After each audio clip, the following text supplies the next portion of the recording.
Hello everyone, this is विवेक पांडे। और कैसे हो आप लोग? सब बढ़िया, ठीक ठाक।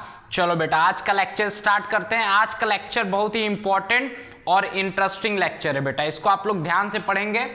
आज का जो लेक्चर है हमारा process of recombinant DNA technology या फिर प्रोसेस ऑफ बायोटेक्नोलॉजी, बहुत ही इंटरेस्टिंग है। इसको आप लोग ध्यान से देखना और बहुत ही एग्जाम के पॉइंट ऑफ व्यू से बात करें, नीट के पॉइंट ऑफ व्यू से बात करें तो बहुत ही इंपॉर्टेंट है।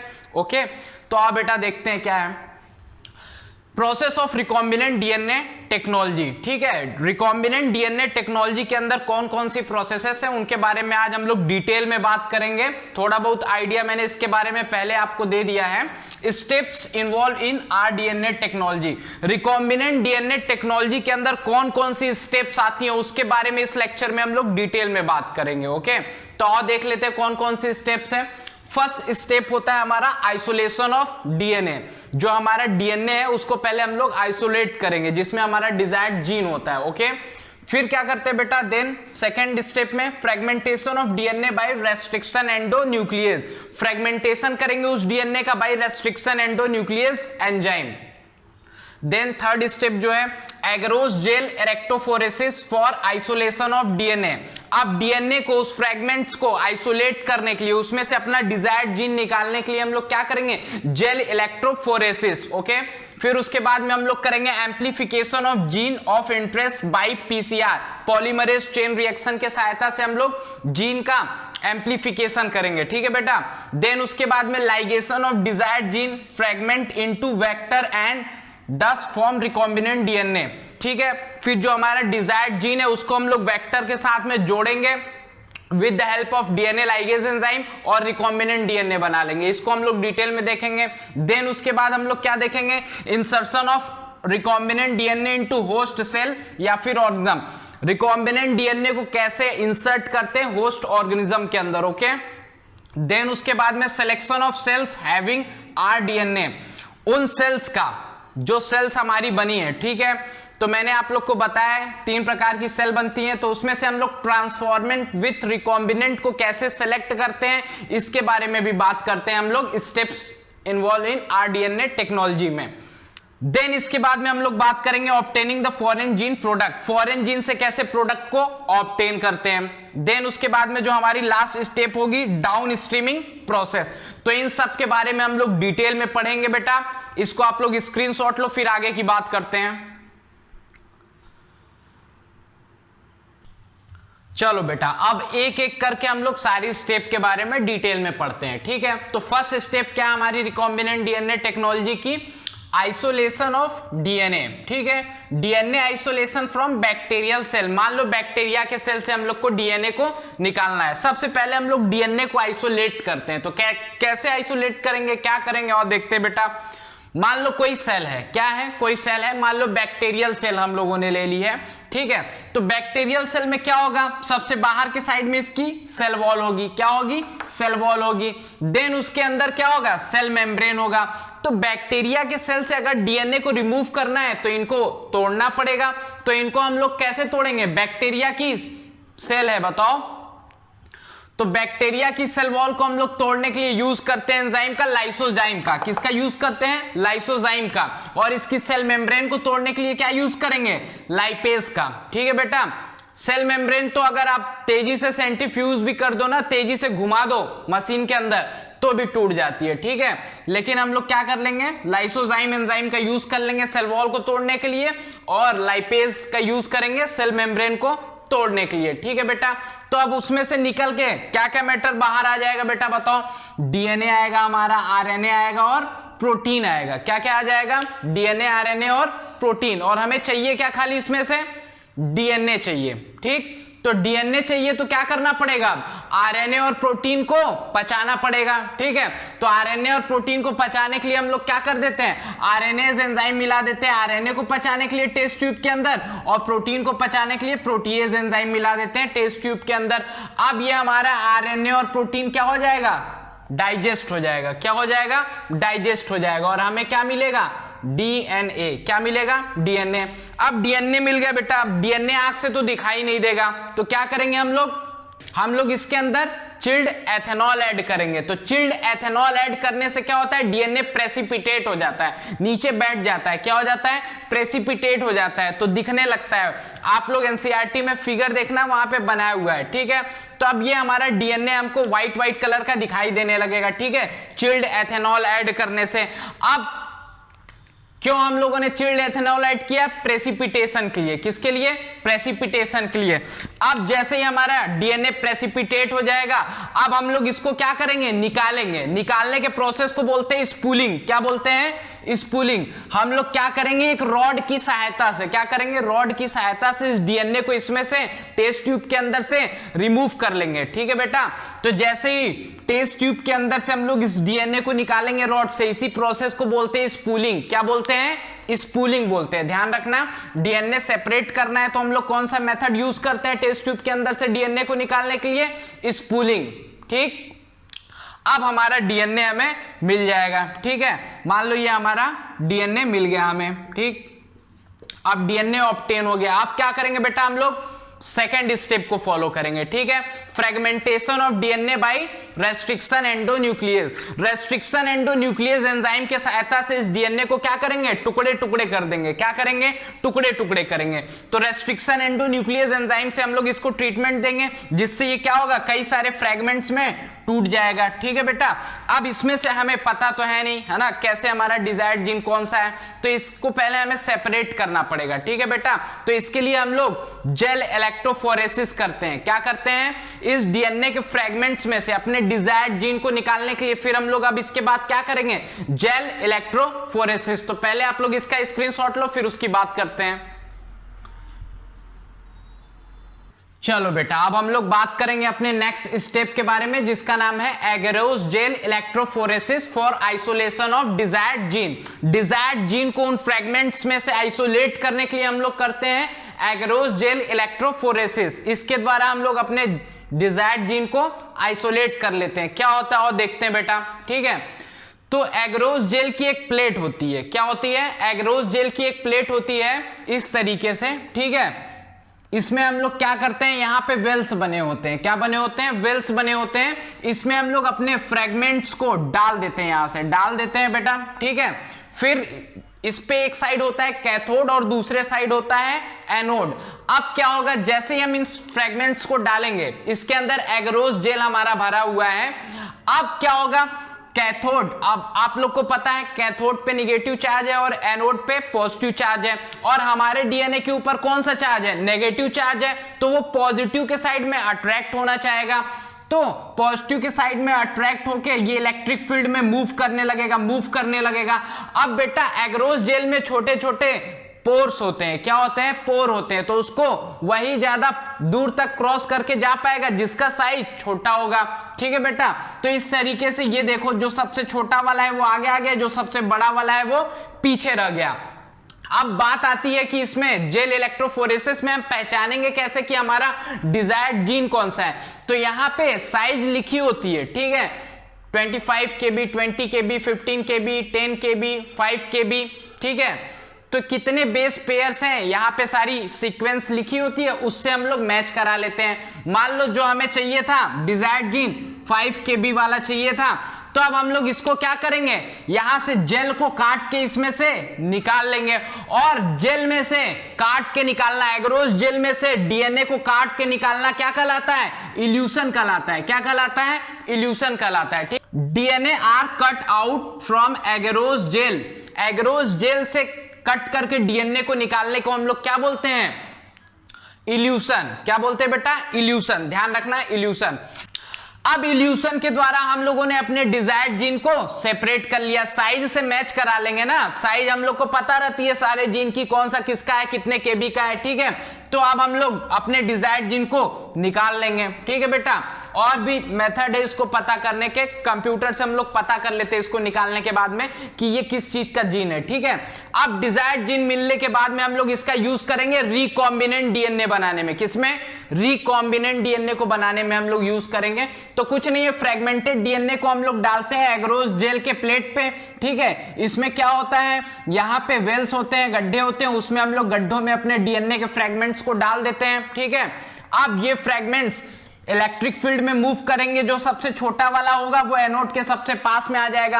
अब जितने केबी का हम लोग को जो हमारा डिजायर्ड जीन होगा पता लगा के हम लोग उसको सेपरेट कर लेंगे। अब एगरोस जेल में से डीएनए को कट करके निकालने को बोलते हैं हम लोग इल्यूशन। क्या बोलते हैं? इल्यूशन। अब हमारा डिजायर्ड जीन मिल गया, अब हम लोग इसको यूज करेंगे रिकॉम्बिनेंट डीएनए बनाने में। क्या करने में? रिकॉम्बिनेंट डीएनए बनाने में यूज कर लेंगे। ठीक है बेटा। और ये एगरोस जेल कहां से मिलता है? नेचुरल पॉलीमर है, एक्सट्रैक्टेड फ्रॉम सीवीड्स। कहां से मिलता है? सीवीड्स से मिलता है। अब ये जो हमारे डीएनए के फ्रैगमेंट्स है, अगर इनको हम लोग देखना चाहते हैं तो बेटा नेकेड आई से हम लोग इसको नहीं देख सकते। ठीक है, पहले हमें इसको स्टेन करना पड़ेगा। क्या करना पड़ेगा? स्टेन करना पड़ेगा। विदाउट स्टेनिंग हम लोग इसको नेकेड आई से नहीं देख सकते। फिर हम लोग इसको स्टेन करने के बाद में किससे स्टेन करेंगे, ये ध्यान देना इंपॉर्टेंट है। इथिडियम ब्रोमाइड से स्टेन करेंगे। किससे स्टेन करेंगे? इथिडियम ब्रोमाइड से स्टेन करेंगे। इथिडियम ब्रोमाइड से स्टेन करने के बाद हम लोग इसके ऊपर यूवी रेडिएशन डालेंगे। क्या डालेंगे? यूवी रेडिएशन डालेंगे। तो ये ब्राइट कलर का हमें डीएनए दिखाई देगा। ठीक है बेटा। तो अगर हमें डीएनए को देखना है तो क्या करेंगे? इथिडियम ब्रोमाइड से स्टेन करेंगे, देन उसके बाद उसके ऊपर यूवी लाइट डाल देंगे, फिर वो हमें ब्राइट कलर का दिखाई देगा। ओके, तो ये हमारा हो गया जेल इलेक्ट्रोफोरेसिस। अब हम लोग बात करेंगे रिकॉम्बिनेंट डीएनए के बारे में। ठीक है बेटा, इसका आप लोग स्क्रीनशॉट लो। चलो बेटा, अब हम लोग अपने अगले स्टेप के बारे में बात करते हैं। इसमें हम लोग एम्प्लीफिकेशन करते हैं जीन ऑफ इंटरेस्ट का by PCR, polymerase chain reaction के द्वारा हम लोग क्या करते हैं? ये ऑप्शनल स्टेप होती है। अगर हम लोग रिकॉम्बिनेंट डीएनए बनाना चाहते हैं और हमारे डीएनए का अमाउंट बहुत कम है, तो पहले हम लोग क्या करेंगे? उस डीएनए के अमाउंट को बढ़ा लेंगे। और ये डीएनए का अमाउंट हम लोग कैसे बढ़ाते हैं? पीसीआर टेक्निक से। किससे? पीसीआर, पॉलीमरेज चेन रिएक्शन के टेक्निक से बेटा। ठीक है, और ये ऑप्शनल होता है। अगर डीएनए का अमाउंट कम है तभी हम लोग इसका यूज करेंगे। ठीक है, तो इसमें क्या होता है? In vitro synthesis of multiple copies. In vitro यानी कि लैब के अंदर। कहां पे? लैब के अंदर हम लोग डीएनए की अपने डिजायर्ड जीन की मल्टीपल कॉपी बना लेते हैं। जीन ऑफ इंटरेस्ट की मल्टीपल कॉपी बनाते हैं लैब के अंदर। तो बेटा इसमें क्या होता है? 3 स्टेप होती है। हम लोग क्या करते हैं? अपना जो भी जीन ऑफ इंटरेस्ट है जिसकी मल्टीपल कॉपी बनाना चाहते हैं उसको पीसीआर मशीन के अंदर एंजाइम के साथ में डाल देंगे। और कौन सा एंजाइम यूज करते हैं यहाँ पे? DNA polymerase. कौन सा वाला? Taq polymerase enzyme. कौन सा? Taq polymerase. और जो कहां से मिलता है? थर्मस एक्वेटिकस से। कहां से मिलता है? थर्मस एक्वेटिकस बैक्टीरिया से। ठीक है बेटा, तो पीसीआर के अंदर 3 स्टेप आती है। पहली स्टेप है हमारी डीनेचुरेशन। क्या होता है? डीनेचुरेशन। हम लोग हीट देके, क्या करके?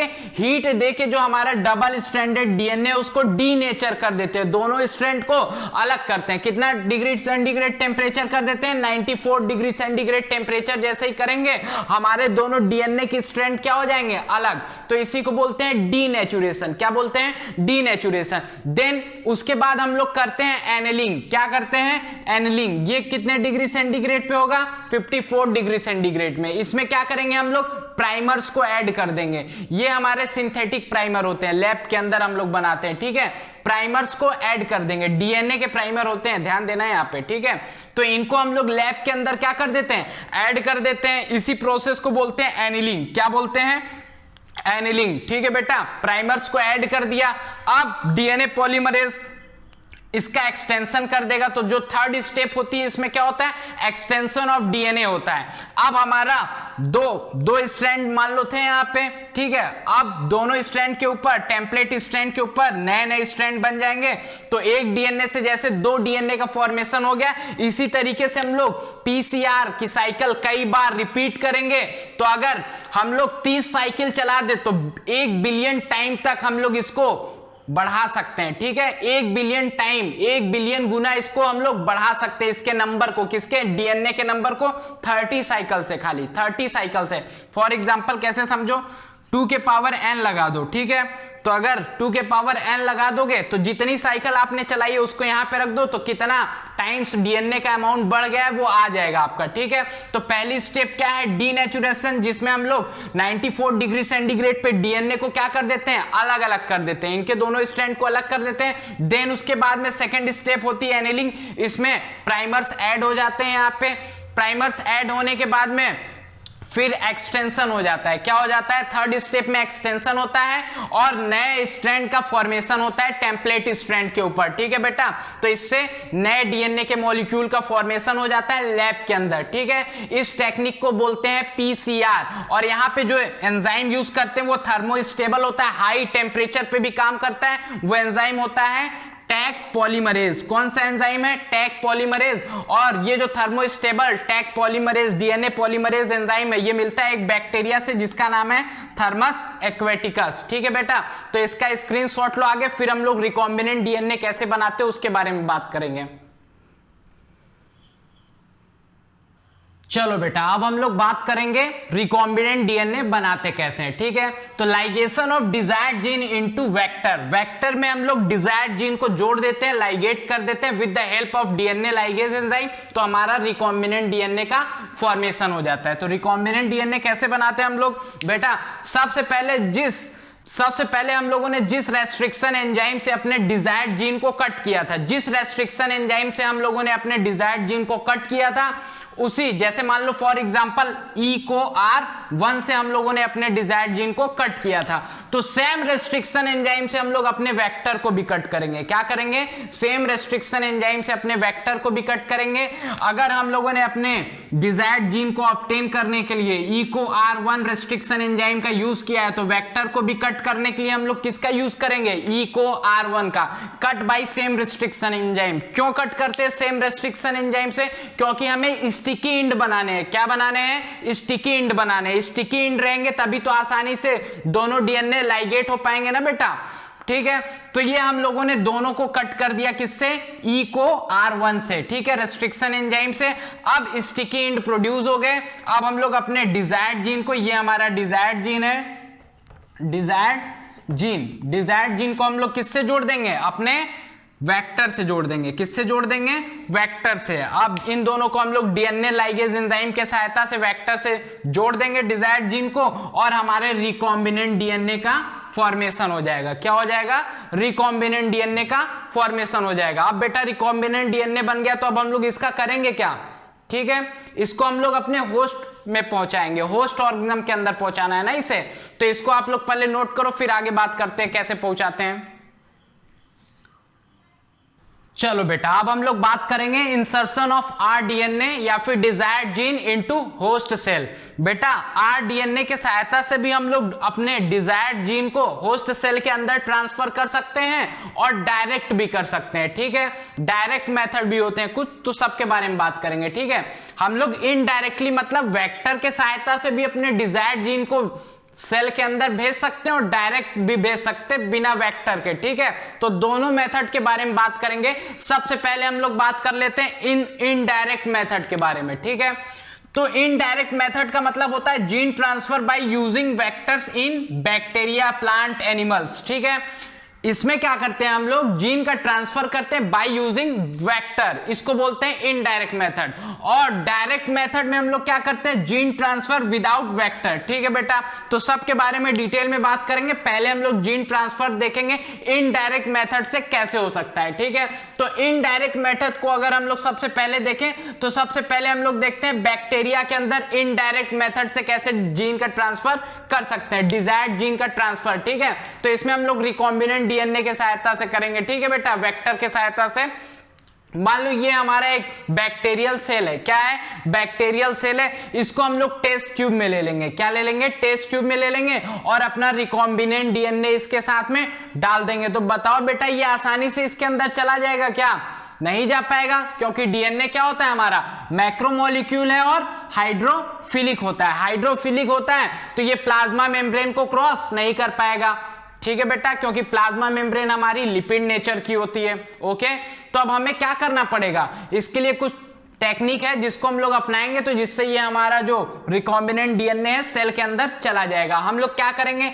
ऐड कर देंगे इस टेस्ट ट्यूब के अंदर डाइवेलेंट कैटायन। क्या ऐड करेंगे? Divalent cation. कौन सा? Calcium ion. कौन सा? Calcium ion. अब कैल्शियम को हम लोग टेस्ट ट्यूब में ऐड कर देंगे, फिर इसको आइस के ऊपर रखेंगे, 0 डिग्री सेंटीग्रेड टेम्परेचर पे रखेंगे। कहां रखेंगे? 0 डिग्री सेंटीग्रेड टेम्परेचर पे। ठीक है, तो इससे क्या होगा? कॉम्पिटेंट हो जाएगी, सेल हमारी क्या हो जाएगी, कॉम्पिटेंट। कॉम्पिटेंट का मतलब होता है this cell is more efficient for uptake of DNA. अब ये डीएनए को आसानी से ले सकती है। कॉम्पिटेंट का मतलब हमने उस सेल की इफिशियंसी, पावर बढ़ा दी अपटेक करने की डीएनए को, इसी को बोलते हैं कॉम्पिटेंट। कॉम्पिटेंट का मतलब पावर बढ़ा देना किसी सेल की डीएनए को अपटेक करने का, ठीक है। अब ये आसानी से डीएनए को अपटेक कर सकता है, ठीक है बेटा। आप 0 डिग्री सेंटीग्रेड पे रख दिए जैसे ही, तो डाइवैलेंट कैल्शियम आयन का काम क्या होता है यहां पे जरा समझो। डाइवैलेंट कैल्शियम आयन बस ये कर देता है, इस रिकॉम्बिनेंट डीएनए को क्लोज कांटेक्ट में ले आ देता है, किसके, हमारे बैक्टीरिया के सेल के। रिकॉम्बिनेंट डीएनए को बैक्टीरिया के सेल के क्लोज कांटेक्ट में ले आ देता है, अंदर नहीं पहुंचाता है, क्लोज कांटेक्ट में ले आ देता है। कहां ले आ देता है, क्लोज कांटेक्ट में ले आ देता है, ठीक है बेटा। तो क्लोज कांटेक्ट में ले आने का काम किसका है, डाइवैलेंट कैटायन का, जो कि कैल्शियम आयन है, ठीक है बेटा। अब 0 डिग्री सेंटीग्रेड पे था, ठीक है। अब हम लोग इसको सडन ट्रांसफर कर देंगे 40 डिग्री सेंटीग्रेड पे। कहां पे, 40 डिग्री सेंटीग्रेड पे, ठीक है। 40 डिग्री सेंटीग्रेड पे इस टेस्ट ट्यूब को ले जाएंगे तो अचानक से इसको शॉक लगेगा, क्या लगेगा, झटका लग जाएगा इसको, है ना। इसको बोलते हैं हीट शॉक। क्या बोलते हैं, हीट शॉक। झटका जैसे ही लगेगा तो इसके अंदर जो पोर थे वो बड़े हो जाएंगे, पोर क्रिएट हो जाएंगे। अब जैसे ही पोर क्रिएट होंगे इस हीट के वजह से, डीएनए क्या होगा हमारा, इसके अंदर चला जाएगा, बैक्टीरिया सेल के अंदर चला जाएगा। अब ध्यान ये देना है कि इसको ज्यादा देरी तक हाई टेम्परेचर पे नहीं रखना है। 42 डिग्री सेंटीग्रेड पे इसको अगर ज्यादा देरी तक रखेंगे तो इस बैक्टीरिया का हो सकता है पूरा साइटोप्लाज्म बाहर आ जाए और ये मर जाए, ठीक है। तो ज्यादा देरी नहीं रखेंगे, बस 2 मिनट के लिए रख लेंगे, ठीक है बेटा।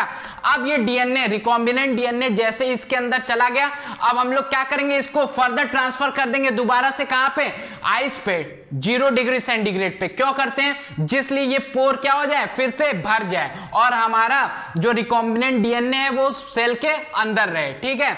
तो पहले हम लोग क्या करते हैं, टेस्ट ट्यूब के अंदर अपने बैक्टीरिया को लेते हैं, रिकॉम्बिनेंट डीएनए को लेते हैं, फिर उसमें टेस्ट ट्यूब के अंदर डाइवैलेंट कैल्शियम आयन डाल देते हैं। इससे क्या होता है, ये पास में ले आ देता है, डाइवैलेंट कैल्शियम आयन अपने रिकॉम्बिनेंट डीएनए को बैक्टीरिया के सेल के क्लोज कांटेक्ट में ले आ देता है। फिर इसको क्या करते हैं हम लोग, सडन ट्रांसफर कर देते हैं 42 आइस पे से 42 डिग्री सेंटीग्रेड पे। जैसे ही ट्रांसफर करते हैं हीट शॉक लगता है और इसके पोर बड़े हो जाते हैं और इससे हमारा रिकॉम्बिनेंट डीएनए उस बैक्टीरिया के सेल के अंदर चला जाता है। फिर हम लोग इसको क्या करते हैं, तुरंत ट्रांसफर कर देते हैं आइस के ऊपर 0 डिग्री सेंटीग्रेड पे, जिससे वो पोर फिर से बंद हो जाते हैं। तो इस तरीके से हमारा ये जो रिकॉम्बिनेंट डीएनए था ये होस्ट के सेल में पहुंच गया, ठीक है बेटा।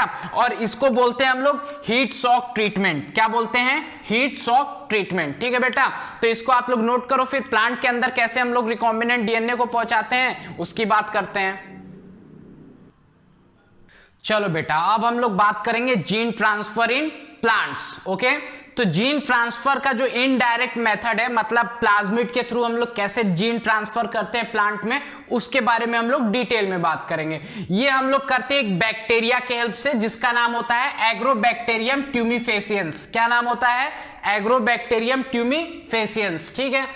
तो जरा देखो, चलो इसके बारे में बात करते हैं। This bacteria have TI plasmid. ये जो बैक्टीरिया होता है एग्रोबैक्टीरियम ट्यूमीफेसियंस, इसके अंदर पाया जाता है टीआई प्लाज्मिड। टीआई प्लाज्मिड का काम क्या होता है, ट्यूमर इंड्यूसिंग प्लाज्मिड। ये ट्यूमर पैदा करता है डाइकोट्स प्लांट के अंदर, ओके। Ti plasmid cause crown gall disease in dicot plant. Crown gall disease करवाता है डाइकोट प्लांट के अंदर। क्या होता है जरा देखो, अगर ये कोई डाइकोट प्लांट है मान लो, ठीक है, और इसके ऊपर कहीं से कट लग गया तो ये बैक्टीरिया उस कट के थ्रू इस प्लांट के अंदर चला जाएगा। देन उसके बाद में ये यहाँ पे जाके इसके अंदर ट्यूमर पैदा करवाएगा, ट्यूमर, ठीक है। अब ये कैसे ट्यूमर करवाता है, क्या करता है, और जरा डिटेल में बात करते हैं। चलो बेटा, ये हमारा एग्रोबैक्टीरियम ट्यूमीफेसियंस बैक्टीरिया है, ठीक है। अब इसके अंदर एक स्पेशल टाइप का प्लाज्मिड पाया जाता है। ये उसका मेन क्रोमोसोमल डीएनए और ये टीआई प्लाज्मिड जो नेचुरली इसके अंदर पाया जाता है। एग्रोबैक्टीरियम ट्यूमीफेसियंस के अंदर टीआई प्लाज्मिड नेचुरली पाया जाता है। जरा और देखते हैं टीआई प्लाज्मिड कैसा होता है। ये हमारा टीआई प्लाज्मिड है और इसके अंदर एक होता है टी डीएनए। क्या होता है, एक टुकड़ा जो होता है उसको बोलते हैं टी डीएनए और उसमें एक जीन होती है जिसको बोलते हैं टीआई जीन। टी डीएनए उसके अंदर होती है एक जीन जिसको बोलते हैं टीआई जीन, और इस प्लाज्मिड के अंदर अब इसका खुद का ओरी होता है, ओराई, ओरिजिन ऑफ रेप्लिकेशन, ठीक है, जिसके हेल्प से ये अपनी कॉपी बनाता है। और एक सेगमेंट होता है इसके अंदर जीन होता है जिसको बोलते हैं VIR जीन, वीर जीन। क्या होता है? वीर जीन, ठीक है। अब देखो क्या होता है बेटा, ये जो tDNA है, ठीक है, ये क्या करता है, ओराई साइट के हेल्प से डिवाइड करता है और खाली इसका tDNA निकल के अलग हो जाता है। tDNA में हमारा होता है टीआई जीन। अब ये tDNA क्या करता है बेटा, जाता है अपने प्लांट सेल के अंदर। कहां जाता है? प्लांट सेल के अंदर। अब मान लो ये बैक्टीरिया आके प्लांट सेल से फ्यूज कर रहा है, इसके पास में आ गया है, क्लोज कॉन्टेक्ट में आ गया है, ठीक है। अब इसकी हेल्प करेगा टीआई, जो tDNA जो है हमारा, इसके अंदर कैसे जाएगा, इसमें हेल्प करता है हमारा VIR जीन। कौन हेल्प करता है? VIR gene. VIR जीन क्या करता है? DNA रेप्लिकेशन करवाता है। एक तो ये जो tDNA है इसका खाली एक पार्ट रेप्लिकेट करवाता है। बैक्टीरिया के अंदर तो पूरा रेप्लिकेट होता है, लेकिन अगर प्लांट को इन्फेक्ट करवाना है तो सिर्फ और सिर्फ tDNA जाएगा इसके अंदर, पूरा का पूरा प्लाज्मिड नहीं जाता है प्लांट सेल के अंदर, सिर्फ और सिर्फ tDNA वाला पार्ट जाता है। तो ये जो वीर जीन है ये tDNA को रेप्लिकेशन में हेल्प करता है और ट्रांसफर में भी हेल्प करता है। अब ये बैक्टीरिया मान लो इस प्लांट के पास में आ गया है, यहाँ पे एक ट्यूब बन जाएगी जिससे इसका ये जो tDNA है जो रेप्लिकेट हुआ है ये इसके अंदर पहुंच जाएगा, ठीक है। अब इसके अंदर पहुंचने के बाद में ये इसके मेन DNA से न्यूक्लियस के अंदर जाके इंटीग्रेट हो जाएगा, जुड़ जाएगा। डाइकॉट प्लांट के सेल के DNA से जाके tDNA इंटीग्रेट हो जाएगा, जुड़ जाएगा, ठीक है, डाइकॉट प्लांट के अंदर, ठीक है। अब जुड़ने के बाद क्या करेगा बेटा, ये जरा ध्यान से समझो। अब tDNA क्या होता है अंदर हमारा? TI gene. क्या होता है? टीआई जीन, ठीक है। अब ये क्या करेगा? आरएनए बनाएगा, आरएनए से प्रोटीन बनेगा और ये प्रोटीन फॉर्मेशन करवाएगा ज्यादा मात्रा में ऑक्सिन और साइटोकाइनिन का। क्या बनवाएगा? ऑक्सिन और साइटोकाइनिन हार्मोन बनवाएगा। ज्यादा मात्रा में बनेंगे तो इससे सेल का जो डिवीजन है अनकंट्रोल्ड हो जाएगा, ज्यादा से ज्यादा सेल डिवाइड होंगी और ट्यूमर का फॉर्मेशन हो जाएगा। ट्यूमर का फॉर्मेशन हो जाएगा, इसी को बोलते हैं क्या? क्राउन गाल डिजीज। तो एक बार फिर से समझ लो, ये हमारा मान लो एग्रोबैक्टीरियम ट्यूमिफेसियंस बैक्टीरिया है, इसके अंदर हमारा टीआई प्लाज्मिड है, नेचुरल पाया जाता है इसके अंदर। इसके अंदर इसका ओरी होता है, ओरिजिन ऑफ रेप्लिकेशन, और VIR जीन होता है और tDNA होता है। tDNA के ऊपर होता है टीआई जीन जो कि ट्यूमर प्रोड्यूस करता है, ठीक है बेटा। अब ये ओरिजिन ऑफ रेप्लिकेशन के हेल्प से रेप्लिकेट तो करता है पूरा प्लाज्मिड, लेकिन जब इसको बैक्टीरिया को इन्फेक्ट करना होता है प्लांट को, तो वीर जीन के हेल्प से खाली tDNA ही हमारा क्या होगा? रेप्लिकेट करेगा, ठीक है। तो tDNA रेप्लिकेशन में वीर जीन हेल्प करता है, फिर ट्रांसफर करवा देता है इसको प्लांट के सेल में। अब प्लांट के सेल में जाने के बाद में ये जो हमारा tDNA है जिसके अंदर हमारा टीआई जीन है, ट्यूमर इंड्यूसिंग जीन है, ठीक है, ट्यूमर इंड्यूसिंग जीन जिसके अंदर tDNA के अंदर है, ये tDNA अब जाके क्या होगा? हमारे प्लांट के सेल से इंटीग्रेट होगा, जुड़ जाएगा, ठीक है। अब जैसे ही जुड़ेगा वहां पे हमारा ये जो टीआई जीन है, ट्यूमर इंड्यूसिंग जीन है, एक्टिवेट हो जाएगा और ये फॉर्मेशन करेगा वहां पे आरएनए का। आरएनए से बनेगा प्रोटीन और प्रोटीन बनवाएगा क्या? ऑक्सिन और साइटोकाइनिन ज्यादा मात्रा में, जिससे सेल्स लगातार बहुत ज्यादा मात्रा में डिवाइड करेंगे तो ट्यूमर का फॉर्मेशन हो जाएगा। क्या हो जाएगा यहाँ पे? ट्यूमर का फॉर्मेशन हो जाएगा, ठीक है बेटा। तो इसको आप लोग ध्यान रखना। अब जरा बात करते हैं इसको हम लोग कैसे प्लाज्मिड के तरह यूज कर सकते हैं, ठीक है। The harmful TI gene remove from the plasmid. अब प्लाज्मिड के अंदर से हम लोग क्या करेंगे? हार्मफुल जो जीन है, ये मान लो हमारा tDNA, इसमें ये जो टीआई जीन है, कौन सी जीन है? टीआई जीन है, इसको हम लोग यहाँ से रिमूव कर देंगे। क्या कर देंगे? रिमूव कर देंगे। The harmful TI gene remove from the plasmid. Plasmid में से ये हार्मफुल टीआई जीन को हम लोग हटा देंगे, ठीक है बेटा। Now plasmid is known as disarm Ti plasmid. अब इस प्लाज्मिड को हम लोग बोलेंगे डिसआर्म। डिसआर्म मतलब उसकी आर्म को हटा दिया, जो डिजीज करने वाला पार्ट था उसको हटा दिया, इसको बोलते हैं डिसआर्म टीआई प्लाज्मिड। क्या बोलेंगे? डिसआर्म्ड टीआई प्लाज्मिड, ठीक है बेटा। तो हम लोगों ने क्या किया? इस टीआई जीन को यहां से हटा दिया। अब ये इसके अंदर जाएगा तो डिजीज नहीं करेगा। अब हम लोग क्या करेंगे? At the place of TI gene, ठीक है, टीआई जीन के प्लेस पे जहां पे डिजायर्ड जीन हम लोग इंट्रोड्यूस कर देंगे। टीआई प्लाज्मिड जहां पे पहले टीआई प्लाज्मिड के अंदर जहां पे पहले टीआई जीन था वहां पे हम लोग अपना डिजायर्ड जीन, जो जीन हमें चाहिए वो इंट्रोड्यूस कर देंगे, इंसर्ट कर देंगे उसके अंदर। Now desired gene transferred in plant. अब देखो नेचुरल तरीके से ये बैक्टीरिया जब हम लोग इसके अंदर अपना डिजायर्ड जीन इंट्रोड्यूस कर देंगे तो ये वीर जीन के हेल्प से, किससे, वीर जीन के हेल्प से ये टीडीएनए रेप्लिकेट करेगा और फिर ट्रांसफर हो जाएगा कहां पे, प्लांट के सेल में। ठीक है बेटा, now desired gene transferred into plant along with TDNA and it integrated into DNA of plant cell। तो ये जाएगा अब DNA of plant cell से जुड़ जाएगा। ठीक है, अब जो हमारा डिजायर्ड जीन था अब वो वहां पे जाके अपना काम करेगा, अपना प्रोडक्ट, अपना प्रोटीन का फॉर्मेशन करेगा। ठीक है बेटा, तो ये हो गया आपका जीन ट्रांसफर इन प्लांट्स। ठीक है बेटा, तो इसका आप लोग स्क्रीनशॉट लो, फिर आगे की बात करते हैं। चलो बेटा, अब हम लोग बात करेंगे gene transfer in animal cell. Indirect method से कैसे एनिमल सेल के अंदर हम लोग जीन ट्रांसफर कर सकते हैं। ठीक है बेटा, तो इसमें हम लोग यूज करते हैं डिसआर्म रेट्रोवायरस। डिसआर्म का मतलब उसकी आर्म को हम लोग काट देते हैं। ठीक है, डिजीज करने वाला जो पार्ट है उसको जीन में से हटा देते हैं, उसको डीएनए में से हटा देते हैं तो डिसआर्म हो जाता है। अब उसके डिजीज करने की कैपेसिटी खत्म हो जाती है। फिर उसके साथ में हम लोग अपना डिजायर्ड जीन जोड़ के उस रेट्रोवायरस के हेल्प से हम लोग क्या करते हैं, एनिमल सेल के अंदर अपने डिजायर्ड जीन को भेज देते हैं। इस तरीके से हम लोग जीन ट्रांसफर कर देते हैं एनिमल सेल के अंदर। ठीक है बेटा, तो ये हमारे इनडायरेक्ट मेथड खत्म हो गए। अब हम लोग बात करेंगे अपने डायरेक्ट मेथड की। किसकी बात करेंगे, डायरेक्ट मेथड की। तो डायरेक्ट मेथड का मतलब होता है वेक्टरलेस जीन ट्रांसफर, बिना वेक्टर के सहायता से हम लोग जीन का ट्रांसफर कराएंगे। ठीक है, तो इसके एग्जांपल जो है बहुत ही इंपॉर्टेंट है बेटा, ध्यान रखना। पहला है माइक्रो इंजेक्शन। क्या है माइक्रो इंजेक्शन? किसके लिए होता है, एनिमल सेल के लिए होता है। किसके लिए होता है, एनिमल सेल के लिए होता है। क्या करते हैं हम लोग, एनिमल की सेल ले लेते हैं और उसके माइक्रो इंजेक्शन से क्या करते हैं, माइक्रो इंजेक्शन से एनिमल की सेल में हम लोग माइक्रो इंजेक्शन लगाते हैं। उस माइक्रो इंजेक्शन के अंदर हमारा डिजायर्ड जीन होता है और डायरेक्ट ट्रांसफर कर देते हैं न्यूक्लियस के अंदर। कहां पे डायरेक्ट ट्रांसफर करते हैं, डायरेक्ट ट्रांसफर कर देते हैं इसको न्यूक्लियस के अंदर। माइक्रो इंजेक्शन के अंदर हमारा डिजायर्ड जीन होता है जिसको हम लोग डायरेक्ट ट्रांसफर कर देते हैं न्यूक्लियस के अंदर। फिर ये जो हमारा डिजायर्ड जीन है जाके उसके एनिमल के सेल के डीएनए के साथ में इंटीग्रेट हो जाएगा, जुड़ जाता है, क्योंकि इसके पास ओराई साइट नहीं है, ओरिजिन ऑफ रेप्लिकेशन नहीं है। तो ये रेप्लिकेट कैसे करेगा, तो रेप्लिकेट होने के लिए इंटीग्रेट हो जाता है कहां पे, न्यूक्लियस के डीएनए के साथ में। ठीक है बेटा, तो इसको बोलते हैं माइक्रो इंजेक्शन। कई बार एग्जाम में क्वेश्चन पूछे गए हैं। इस मेथड को यूज करते हैं हम लोग एनिमल सेल के लिए। किसके लिए, एनिमल सेल के लिए। क्या करते हैं, इसको छोटी छोटी इंजेक्शन, माइक्रो इंजेक्शन होती है, उसमें हम लोग अपने डिजायर्ड जीन को भर के डायरेक्ट इसके न्यूक्लियस में ट्रांसफर कर देते हैं। फिर ये हमारा डिजायर्ड जीन जाके उसके एनिमल सेल के न्यूक्लियस के साथ में जो उसका डीएनए इंटीग्रेट होता है, जुड़ जाता है। ठीक है, अब दूसरा मेथड आता है जो हमारा डायरेक्ट मेथड में, बायोलिस्टिक या जीन गन मेथड। वैसे तो बहुत सारे मेथड है लेकिन ये दो एनसीईआरटी में दिए हुए हैं तो आप लोग इसका ध्यान रखना, इंपॉर्टेंट भी है, कई बार एग्जाम में पूछे गए। बायोलिस्टिक या जीन गन मेथड है अब हमारा दूसरा।